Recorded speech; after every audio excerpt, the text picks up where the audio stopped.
গেল ১৩ জুন ইরানে হামলা চালায় ইসরায়েল। তাদের দাবি ছিল তেহরান পারমাণবিক অস্ত্র তৈরির দ্বার প্রান্তে রয়েছে। তবে আন্তর্জাতিক পরমাণু শক্তি সংস্থা এবং যুক্তরাষ্ট্রের গোয়েন্দা সংস্থাগুলো একাধিকবার স্পষ্ট করেছে তেমন কোনো প্রমাণ পায়নি। তেহরান ইসরায়েলের এই অভিযোগ জোরালোভাবে প্রত্যাখ্যান করে এবং পাল্টা হামলা চালিয়েছিল। ইসরায়েলের সাথে সংঘাতে ইরানের কয়েক ডজন পরমাণু বিজ্ঞানী নিহত হওয়ার পর জীবিত বিজ্ঞানীদের আত্মগোপনে পাঠানো হয়েছে।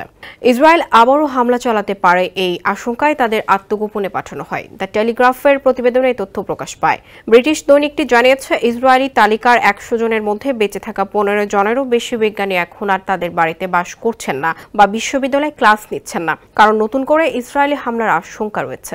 ইরানের একজন জ্যেষ্ঠ কর্মকর্তার বরাত দিয়ে এটি জানায় দ্য টেলিগ্রাফ।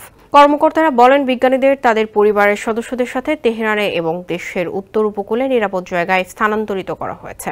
তাদের স্থানে বিশ্ববিদ্যালয়গুলোতে এমন ব্যক্তিরা শিক্ষকতা করছেন যাদের পারমাণবিক কর্মসূচির সাথে কোনো সম্পর্ক নেই। এদিকে বিচার বিভাগ জানিয়েছে, বুধবার ইসরায়েলের পক্ষে গুপ্তচর বৃত্তি করার অভিযোগে একজনকে মৃত্যুদণ্ড দিয়েছে ইরান।